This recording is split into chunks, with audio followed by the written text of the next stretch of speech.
आपकी कुंडली में जो जो मैंने सेकंड चार्ट दिया है वो उसको देखने से सीधा पता लगता है कि मंगल की डिग्री कमज़ोर है, क्योंकि वो 7 डिग्री के हैं। तो यहाँ पर हमें मंगल का पावर बढ़ाना है। जो सवाल आपने किए हैं जीवन में पराक्रम बढ़ाने के, रियल एस्टेट पे जाने के, तो मंगल तो खैर धरती पुत्र है, और मंगल जिनके स्ट्रांग होते हैं वो हमेशा जीवन में पराक्रम के क्षेत्र में आगे बढ़ते हैं। तीसरे चार्ट में आप देखेंगे कि आपके जो सूर्य हैं उनकी दशा चल रही है और अप्रैल 2029 तक चलेगी। इसके बाद चंद्रमा की महादशा लगेगी। तो सबसे पहले आप लग्न चार्ट में देखिए कि सूर्य आपके कर क्या रहे हैं। तो सूर्य देखिए पराक्रम में बैठे हैं और शनि भगवान की राशि में बैठे हैं। केतु और सूर्य यहाँ पे ग्रहण लगा हुआ है, और ग्रहण काल में ही आपका जन्म हुआ है, वो मैंने आपको दिया हुआ है चार्ट। तो केतु और हाथ पे देखने से ये पता लगता है कि केतु ने सूर्य को ज़्यादा नुकसान पहुंचा दिया है इस ग्रहण ने। केतु और वीनस का भी लंपट योग लगता है। तो वीनस के साथ में ये है कि बड़ी सफलता हमें केतु नहीं लेने देते हैं। केतु और वीनस का ये गड़बड़ होता है, और केतु और वीनस का जो योग होता है उसे हम लंपट योग भी कहते हैं। ये योग बहुत सारे अफेयर्स भी करा देता है महिलाओं के साथ में, और एक आध बार बदनामी भी कराता है। तो और साथ में ये भी है कि धन का प्रवाह ये बराबर रखता है, क्योंकि लंपट योग उसी को लगेगा जिसके पास धन होगा। तो यहाँ पर इसको केतु भगवान जो है वो सूर्य भगवान को ज़्यादा नुकसान पहुँचा रहे हैं बनिस्बत वीनस के। तो वीनस भी और सूर्य दोनों यहाँ तीसरे भाव में अच्छा है। सूर्य अकेले यहाँ पर अगर बैठे होते तो पराक्रम तीसरा भाव है, पराक्रम बहुत अच्छा देते हैं। केतु भगवान का यहाँ पर ये जो ग्रहण लगा है इस पर मैं आपसे चर्चा करूँगा। ऐसे हटाना है तो जो महादशा है 2029 तक की वो शुद्ध हो जाएगी, नहीं तो इसमें सूर्य यहाँ पर फंसे होंगे। सबसे पहले हम लग्न का भाव देखते हैं। तो लग्नेश की डिग्री भी आपकी अच्छी है, और लग्नेश की डिग्री का मतलब होता है पहले घर की डिग्री। तो इस चार्ट में अच्छी जा रही है। 8 में क्या है, वृश्चिक लगन है। तो वृश्चिक लगन एक चीज़ तो पक्की हो जाती है कि जीवन में जो भी चीज़ आप अचीव करेंगे वो अग्निपथ पे होके रहेगा। अग्निपथ से गुजरते हुए आपको सफलता प्राप्त करनी है। हर चीज़ के लिए मेहनत करनी है, लेकिन मंगल इसमें सहायता करेंगे। इस घर के जो स्वामी मंगल है जाकर चौथे भाव में, सुख के भाव में बैठे हैं। तो ज्योतिष कहता है कि भले वो नीच का प्लैनेट है, अगर वो केंद्र भाव में जाकर बैठ गया तो बहुत सुख देता है। तो आपको घर में सुख मिलेगा, वाहन मिलेगा, धरती पुत्र आप कहलाओगे। धरती पुत्र का मतलब भूस्वामी। तो भूस्वामी भी मंगल यहाँ बनाएंगे, लेकिन घर में एजेंडा बना के रखते हैं। ये दाम्पत्य में जो प्रभाव होता है उसको ये बाधित करते हैं। मरकरी यहाँ पर बहुत अच्छा भाव देंगे, और यहाँ पर कुंभ राशि में बैठे हुए मरकरी वाणी का लाभ आपको हर समय देंगे। वाणी से आप जग जीत लोगे। वाणी आपकी बहुत मधुर रखेंगे। वाणी से भी आप धन कमा सकते हो। जैसे वॉइस आर्टिस्ट जो काम करते हैं, या जैसे हम लोग जो काम करते हैं नेट पे, इंटरनेट पर, तो उससे भी आप अच्छा धन कमा सकते हो। तो वाणी आपकी मधुर है, और जीवन में लगन शगुन। मरकरी आपके इतने स्ट्रांग है कि अकेले मरकरी ही इस कुंडली को कंट्रोल कर रहे हैं। केंद्रित भाव में भी बैठे हैं और 10वें भाव को भी देख रहे हैं। ये आपके कर्म का भाव है। तो कर्म के भाव में हम क्या देख रहे हैं, यहाँ पर 5 लिखा हुआ है। तो यहाँ का कर्मेश जो है वो सूर्य है, और सूर्य जाकर कहाँ बैठे, पराक्रम में। तो पराक्रम आप जितना करेंगे उतना आपका कर्म मजबूत होता जाएगा, कर्म का जो क्षेत्र है। लेकिन सूर्य केतु के चक्कर में पड़ गए हैं, तो ये वाला घर जो है कर्म का, ये लिमिटेड हो गया है, क्योंकि इसके स्वामी सूर्य जाकर केतु के साथ बैठ गए हैं। और ये पहले घर के स्वामी जाकर सुख में बैठे हैं, लेकिन मंगल चौथे घर में बैठेंगे तो मंगल दोष लगेगा। तो मंगल दोष का श्रेष्ठ उपाय है मंगल भात पूजन। ये एक बार कराने से ही इसकी मुक्ति हो जाती है, तो ये जरूर कराना चाहिए। तो यहाँ पर मंगल दोष का निवारण आपको कराना है। मंगल दोष के अगर हम हाथ में देख रहे हैं आपके, तो हाथ में भी जो मंगल की लाइनें हैं, जो आइलैंड ले लिया है, और फिर वो बाधित करती हुई जीवन रेखा को बाहर निकलती है। और 42-43 के बाद में तो वो लाइफ लाइन को बहुत सारा डैमेज करती है, वहाँ पे संपत्ति और स्वास्थ्य को भी बहुत सारा डैमेज करती है। तो वहाँ पे हमें अलर्ट हो जाना चाहिए कि इन मंगल के कारण और सूर्य पे ग्रहण होने के कारण जो हाथ में गड़बड़ हो रहा है, तो उसके कैरेक्टरिस्टिक में राहु भगवान ही आ रहे हैं। अब यहाँ देखिए, राहु भगवान आपके धर्म के क्षेत्र में बैठे हैं और आपको भाव देंगे, धर्म से भी जोड़ेंगे। यहाँ के राहु अच्छे होते हैं, लेकिन यहाँ पर आपके जो चंद्रमा है कर्क राशि में बैठे हुए हैं, तो यहीं से आपके चंद्रमा को पकड़ लेंगे। जहाँ भी है चंद्रमा विशेष घर में बैठे हुए हैं, संतान यहीं से देखेंगे, प्रेम और विद्या और चंद्रमा यहाँ पर गुरु के राशि में, मीन राशि में, तो इन सब में आपको विशेष लाभ की स्थिति रहेगी, संतान, विद्या और प्रेम में। लेकिन चूँकि ये इनका जो घर है वो राहु भगवान ने, तो इसीलिए हाथ पे भी दिख रहा है कि संतान होने में कष्ट हो सकता है, लेकिन बाद में संतानें सब यशस्वी बनेंगी। चंद्रमा अकेले ही यहाँ पर बहुत मजबूत है और गुरु का घर है ये मीन राशि, और बृहस्पति 7वीं दृष्टि से इस घर को देख रहे हैं। तो इस घर में बहुत अच्छा भाव जा रहा है, बहुत पुष्ट भाव हो रहा है। बृहस्पति यहाँ बैठ के 7वें भाव से देख रहे हैं, तो ये आपका विशेष स्थिति में, विशेष लाभ में ये घर आ रहा है। तो ये ओवरऑल कुंडली बहुत अच्छी बन रही है।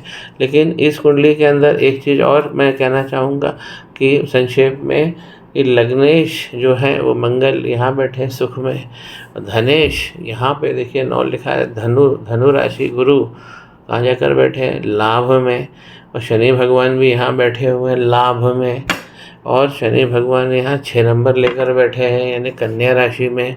तो कन्या राशि के शनि बहुत बहुत अच्छे होते हैं। तो आप क्वालिफाई करते हैं, आप शनिवार को विधि पूर्वक नीलम धारण कर सकते हैं, तो इससे आपको विशेष लाभ होगा। शनि यहाँ बैठते हैं तो आपको बहुत बहुधंधी बनाएंगे, बहुत सारे स्रोतों से आपको धन मिलेगा और ऐसा आपने कमाया भी होगा। शनि बहुत सारे स्रोतों से यहाँ पे धन देते हैं। जुपिटर यहाँ पर बहुत अच्छे हैं, धनदायक हैं, बहुत है। जुपिटर और शनि भगवान की जोड़ी हाथ में भी बहुत अच्छी दिख गई मुझे। मंगल और सूर्य आपको मजबूत कर रहे हैं, राहु भगवान को बैलेंस करते हुए चलना है जो ग्रहण में है, और मंगल दोष को दूर करना है। यहाँ देखिए नवांश का चार्ट है। नवांश में हमारे जीवन की दिशा होती है, और ये नवांश क्या कि किशोर अवस्था के बाद में ये इफेक्टिव हो जाता है। ये हमें जीवन में दिखाता है कि हमारे जीवन की गति क्या हो रही है, आगे किस प्रकार प्लैनेट हमारे काम कर रहे हैं। तो भविष्य दर्शन ये कराता है। तो भविष्य में हमें क्या दिख रहा है, और जब आप मैच्योर्ड एज के हो गए हैं तो अच्छा यहाँ पे सूर्य फंसेंगे तो ये पिता को 28 एज में और 42, जब आप अभी की प्रेजेंट एज है 28 और 42, इसमें पिता के प्रभाव को कम करते हैं। तो पिता के स्वास्थ्य पर नज़र रखिए। वहाँ पर ये चीज़ें साल 2 साल बाद आगे पीछे भी हो सकती है, क्योंकि सूर्य वहाँ पर ग्रहण में है। तो हम यहाँ पर आगे देखते हैं कि सूर्य की मुक्ति हो गई है, और सूर्य यहाँ पर अपनी ही राशि में बैठे हैं। और जब 12वें सूर्य होते हैं तो विदेशों से बहुत लाभ कमा सकते हो आप, तो विदेशी इन्वेस्टमेंट आप कर सकते हो, इससे आपको बहुत लाभ मिलेगा। सूर्य अपनी ही राशि में 12वें घर में भी अच्छा भाव देते हैं, तो आपको विदेश से फॉरेन करेंसी के काम करने से इससे आपको विशेष लाभ मिलेगा। लेकिन आपको जो जड़ है यहाँ पर सूर्य भगवान की, वो उसे मजबूत करनी पड़ेगी। यहाँ पे फल बहुत अच्छा शोभित हो रहा है। जो इस कुंडली में सबसे ज़्यादा अट्रैक्टिव है वो मरकरी देखिए विद्या में बैठे हुए हैं, और विद्या के ज्ञान की रेखा भी आपकी बहुत अच्छी इंडिकेट हुई है। तो मरकरी यहाँ पे संतान को, प्रेम को, विद्या को यशस्वी बनाएंगे। अध्ययन आपको लगातार करना है, क्योंकि मरकरी जब यहाँ बैठते हैं तो ऐसा व्यक्ति अध्ययन बराबर करता है। अध्ययन का मतलब ज़रूरी नहीं कि पुस्तक आप पढ़ें, अध्ययन का मतलब ऑब्जर्वेशन से भी आ सकता है, या किसी के अनुभव को सुनकर भी आ सकता है, रामायण देखकर भी आ सकता है। अब यहाँ पर जो दिक्कत आ रही है, जो सुख का घर है आपके, यहाँ पे राहु, मंगल, और यही चीज़ हाथ पे दिख गई है, तो यहाँ पे राहु मंगल भगवान का अंगारक दोष आपको बन रहा है, तो यहाँ पर आपको मजबूत करना है। चार्ट में दिख रहा है कि मंगल कमज़ोर है डिग्री वाइज, और जो आपके लग्न है यहाँ पर मंगल दोष बना रहे हैं, और यहाँ पर तो राहु भगवान के साथ आ गए हैं। तो राहु मंगल आग पेट्रोल का काम करेंगे, तो इनका भी विधिवत काम कराना है। तो राहु मंगल का अंगारक दोष हटते ही आपकी जीवन की रेखा मजबूत हो जाएगी, वहाँ स्वास्थ्य अच्छा हो जाएगा, और जो संपत्ति मिलना चाहिए वो आपको मिलेगी। ओरिजिनली जो आपकी बनी हुई है जीवन की रेखा, वहाँ पे ट्रायंगल बहुत बड़ा बना हुआ था, वो सब मिट गया है। तो ये योग नष्ट कहते हैं इसे हम। जब हम सनातन परंपरा से और उसके संकल्पों से दूर हट जाते हैं, तब ये डिफ़िकल्टी होती है। तो इसीलिए हमें सनातन परंपरा को फॉलो करते चलना है। राहु और मंगल, इनका अंगारक आपको निकालना है। और राहु और चंद्रमा, देखिए ये भी ग्रस्त लिया है, तो ये पत्नी को भी कष्ट करेंगे, माँ को भी कष्ट देंगे। कब? जब आपकी एज मैच्योर एज में आ जाएंगे आप, मतलब कि अभी की एज में। और व्यक्ति मैच्योर कब हम मानते हैं ज्योतिष में? जब 25 साल खत्म हो जाता है उसका ब्रह्मचार्य समय, और वो गृहस्थ आश्रम में आ जाता है, तो वहाँ से ये इफेक्टिव हो जाएगा। तो यहाँ पे पत्नी का भाव और जो माँ का भाव है, यहाँ पर गड़बड़ हो रहा है। माँ का हार्मोनल सिस्टम, हिप्स के आसपास का रीजन, और जो जॉइंट्स है, ये सब की प्रॉब्लम देंगे, क्योंकि चंद्रमा यहाँ पे गड़बड़ हो रहे हैं। और चंद्रमा के गड़बड़ होने से ये बहुत सारा नुकसान होता है। चंद्रमा जब गड़बड़ होते हैं तो एक तरीके से ये हमारी जो लिक्विडिटी है, धन का आवागमन चंद्रमा है। धन तो शुक्र होते हैं, गुरु होते हैं, धन की योजना मंगल होते हैं, और धन का आवागमन चंद्रमा होते हैं। तो चंद्रमा जब यहाँ पकड़े जाएंगे तो धन का आवागमन कम होगा। राहु अकेले इस भाव में अच्छा भाव देते हैं, यहाँ भी गाड़ी घोड़े पोजीशन दे देते हैं, लेकिन घर में एजेंडा और कुछ ऋण रोग जैसी चीज़ें लगा के रखते हैं। और आपके 2 प्लैनेट पकड़ लिए हैं, तो मंगल तो यहाँ पे भाव नहीं दे रहे हैं, और हाथ पे तो डैमेज हो गए एक तरीके से। वहाँ मैंने कम इसलिए बोला क्योंकि जीवन की रेखा टूट गई, आप डिप्रेस में हो जाना, तो उसको कैसे पुनर्जीवित करना है वो मैं आपसे चर्चा करूँगा। तो इस सुख का भाव यहाँ पर डैमेज हो रहा है आपका, और संतान का भाव यहाँ पे प्रबल हो रहा है, ये तो खास आपका था। और आप क्या काम करेंगे वो भी एक चीज़ एक बार और समझ लीजिए। तो ये आपके यहाँ पर काम की प्रगति कैसी दिख रही है? 3 लिखा है, यानी इसके स्वामी बने मिथुन राशि, और बुध अच्छी जगह बैठे हैं, त्रिकोण भाव में जाकर बैठे हैं तो कर्म में, और केतु भगवान कला पक्ष को बढ़ाते हैं यहाँ पर। तो ये आपको विशेष स्थिति मिलेगी। जुपिटर और शनि फिर साथ में बैठे हैं, और शनि देखिए फिर वृषभ राशि में आ गए हैं, तो आपका भाग्य बहुत चमकेगा, एक बात तो रहेगी। लेकिन भाग्य पूर्ण रूपेण आपको प्राप्त नहीं होगा। क्यों? क्योंकि यहाँ पर ये लगा हुआ है खेल, तो इसे हमें बैलेंस करना है। ओवरऑल जो इसके अंदर वीनस बैठे हुए हैं, ये 8वें घर में बैठे हुए हैं, इमेजिनेशन से आपको पैसा देंगे, मेहनत से नहीं, इमेजिनेशन से। आप फिल्में बना सकते हैं, इंटरनेट पे काम कर सकते हैं, विद्या का काम करना, योजना बना के काम करना, किसी चीज़ को अपने तरीके से डील करना, नई योजना बना के, पेपर में कुछ न्यूज़ छपवा कर, तो ये वीनस करते हैं। यहाँ पर आपको धन देंगे इमेजिनेशन से। और इनकी राशि भी क्या है? मंगल की राशि है, तो मंगल की 1 नंबर यहाँ रिप्रेजेंट हो रहा है, और मंगल यहाँ पे पकड़े गए हैं। तो 8वां घर थोड़ा सा यहाँ पे प्रबल हो रहा है, इसको शांत करना है। 8वां घर यहाँ पे प्रबल हो रहा है आपका, क्योंकि इसके स्वामी मंगल बन रहे हैं। 1 नंबर राशि मेष है, और जाकर बैठे हैं राहु भगवान के साथ में, तो इसे हमें कंट्रोल करना है। दूसरा, जो आपके कर्म में एक बाधा जो दिख रही है, वो एक बाधा तो क्या है कर्म की? 5 नंबर लिखा है, सूर्य पराक्रम में बहुत अच्छी जगह जाके बैठे हैं, वही पराक्रम से आप अपना कर्म तगड़ा करोगे, लेकिन यहाँ पर ग्रहण लग गया है। दूसरी प्रॉब्लम क्या है कि यहाँ पर शनि और राहु भगवान इस घर के अगल बगल बैठ गए हैं। ये वाला घर क्या हो गया है? ये आ गया है पाप कर्तरी में। तो इसीलिए शनि और राहु भगवान जो हाथ पर आपके हाइपर एक्टिव हो गए हैं, वो इस कारण हो गए हैं। तो कर्म के क्षेत्र में यहाँ पर बाधा दे रहा है। जुपिटर और शनि और आपके बुध, जुपिटर शनि, ये तो आपका लाभ हमेशा रहेगा।